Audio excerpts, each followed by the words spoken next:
Duke will be in the Dome for some football. With that, we bring in our guy, Steve Wiseman, who covers the Devils for the Raleigh News and Observer. Steve, thanks as always for hopping on. It's weird to be talking football with you, Steve. I feel almost all our conversations are basketball-centric. I imagine the ratio for you is probably pretty similar of basketball over football, right? Absolutely. On this beat, yeah, it's basketball 80% of the time. But, last 3 years, Duke's been in bowl games, and Mike Elko kind of got it going again after things fell apart under Scott Cliff at the end, and Manny Diaz picked it up last year. So they got a few things to talk about down here on football. Yeah, I find it interesting with Duke, especially here, and Carolina to some extent, and really in the league as a whole, right? You know this, Steve. For a long, long time, the ACC has been a basketball forward league. Obviously, it's been struggling in that front here in the last few years. What have you seen with a school like Duke as far as, resource allocation or whatever they're doing to enhance their football program recently? Yeah, they have, over the last 10, 15 years, poured a lot of money into facilities. Biggest thing. They redid the stadium. They've redid the locker room. They have an indoor practice facility. They had that in 2011. They were the first school in the Triangle to have one. So after a program that had been dormant for 20 years, hadn't had a winning season, and didn't have a full-length practice field in 2008. So that's not that long ago. But yeah, they've done that, and then now they've committed to higher salaries for the head coach and for the assistant pool, and now the NIL. We saw what they did in the offseason with the quarterback, where they went out and got a big payday on the quarterback, a big outlay of pay for Darren Minson. We'll talk about that more, I'm sure, but that was kind of a signal to everybody that they're serious about football here, and they're not just spending money on the Cooper Flags of the world. And hey, the Cooper Flags of the world cost money too. It all costs money. You mentioned Darren Minson. I mean, the reports out there, right? He's making $4 million a year over 2 years. This is a year after they had brought in Malik Murphy, who had a really nice season last year. And they're like, "Hey, we're Duke. We can do better." I think that made it stand out even more, right? I don't know if pushed out is the right term. I don't know how you'd phrase it, Steve, but they already went and got a guy in the portal who won a bunch of games, and no, we want to do even better at this position. Yeah, I mean, frankly, pushed out is the word, is the phrase to use there. And it was so kind of jarring to see, a Duke football of all programs do something like that, right? We're used to that kind of thing with them, to be like sort of cutthroat. And, I know when they left the end of the regular season, they fully expected Murphy to be their quarterback this year. He set the school record for single season number of touchdown passes, and but Darren Minson became available in the portal. They had some interest in him. They thought he was an upgrade, and so they made the choice that we have money for quarterback, and it's going to be on Minson. It's not going to be on Murphy. And so there was a tough conversation there, and Murphy ended up at Oregon State, but that just sent a message to everybody that they're, again, way more serious about football than they have been here in maybe ever. Yeah, and the question is always in this current era, because everything ties back to this, Steve, is where's the money coming from, right? Like, we understand there's a ton of money circulating the Duke basketball program because it is a hugely national brand. Is it that they're just siphoning off some of that, or has there been some sort of newfound excitement for football at this time?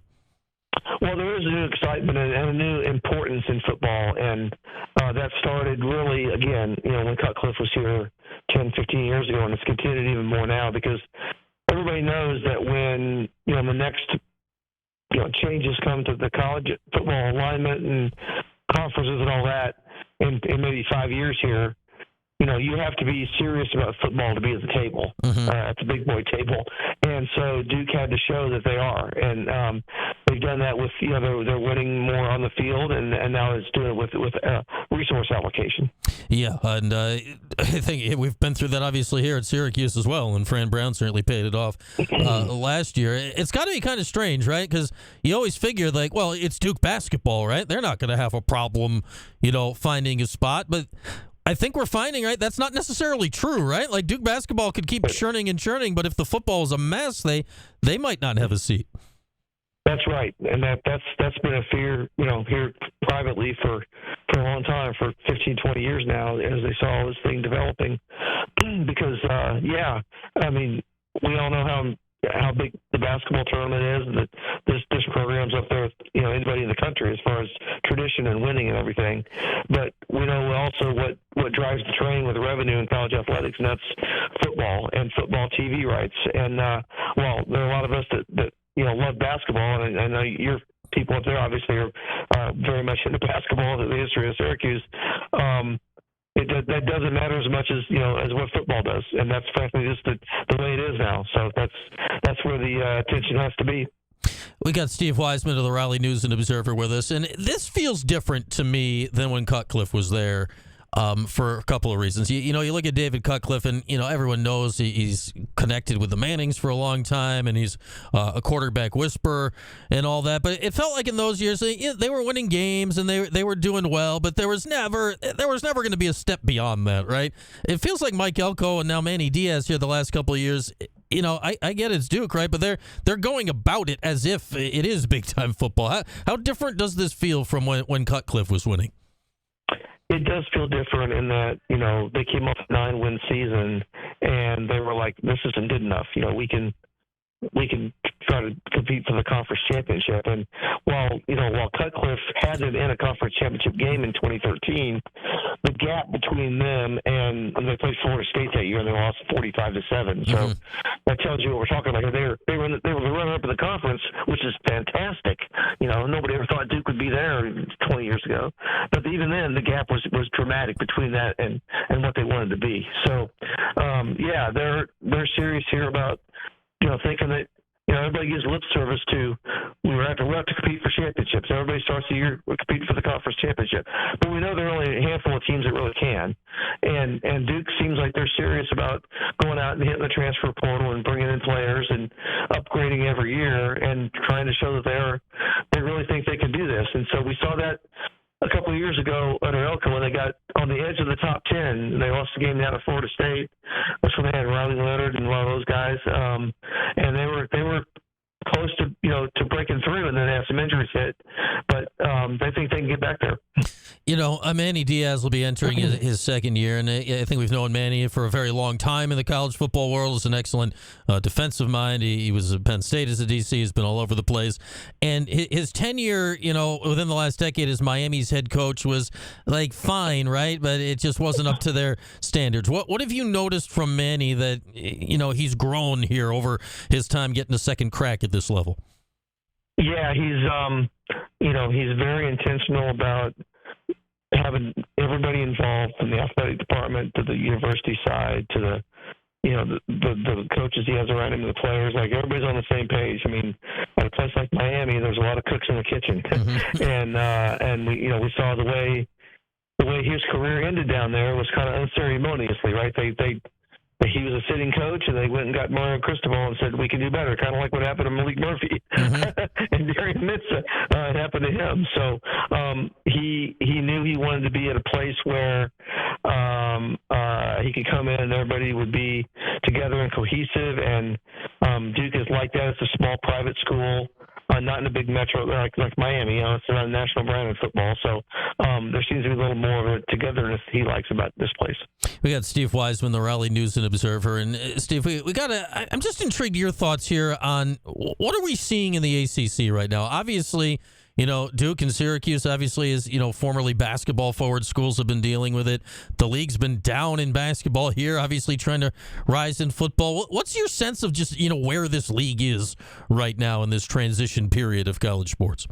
It's really a tough spot. I mean, it's not, at the bottom here. I mean, it's the SEC and the Big Ten are the big two, right? Mm-hmm. And then, the ACC is right there with or above the Big 12, depending on how you want to look at it, and that they're okay with if we're third behind those two, we can function here for a while. This is it's better than being what happened to the Pac-12. That's what you don't want to have happen. But I know that, and they're trying to invest in football and make sure football's important in all their schools. But the basketball thing is the heart and soul of this conference, right? And so what's happened lately in basketball is really a problem, and they're trying to do different things. They shorten the league schedule, create more non-conference opportunities. A lot of time and money is being spent paying attention to getting basketball back to where it is. And so that's kind of made this conference be a little bit adrift because it's known for basketball, and that's fallen apart the last 3, 4, 5 years here. And so they got to get that train back on the track to make the ACC feel like the ACC again. Yeah, it's strange, right? Like the non-conference results the last few years have been abysmal, right? I mean, we saw the ACC-SEC Challenge last year. It was just a unmitigated disaster. Do you sense, the moves the league is making, shortening the schedule, clearly emphasizing it, like have a shot at working here, Steve? Or is this, is this just a coat of paint on something that needs massive changes? Yeah, let's see, rearranging deck chairs on the Titanic. Maybe I don't know, but hope is how that from the league's point of view. But it's an idea. It's an idea to try to let's. There's problems in non-conference play. Let's create some more opportunities to get some big non-conference wins, because the truth of the matter is, if you don't win the non-conference, it doesn't really matter what you do in conference play because it's all baked into the system at that point, right? So you've got to get that right, and so. I think they're right to put more emphasis on that, and they're gambling on that paying off at the end, because if you remember, when they expanded the conference schedule to 20 games each school, it was to create more inventory for the TV networks and the ACC network, and that was to make money that way. Well, now they're shrinking that a little bit and trying to make more money on the back end by winning more units in the NCAA tournament. So it's just a different way to look at it, but they have to do something, because even though teams are still making the Final Four on the regular here in the ACC, different teams too. You still got to get back to, you can't have 4 or 5 teams only in the NCAA tournament. You got to have 7, 8, or 9 like you used to. Yeah, it's wild. They're getting teams to the Final Four that nobody else is in the tournament. It's right. Crazy how it's going. And obviously Duke was the team in the Final Four last year. We saw last night, as expected, the Blue Devils got 3 top 10 picks in the draft. Cooper Flagg going number 1, Knipple and Maluach also going in the top 10. And I was saying to start the show here, Steve, I'm looking at the draft last night, and besides the Duke guys, I'm like, I didn't watch any of these guys. It's like a bunch of one-and-done guys from teams that stunk. It's really weird, right? Feels like Duke's one of the few teams that's winning with high-level freshmen at this point.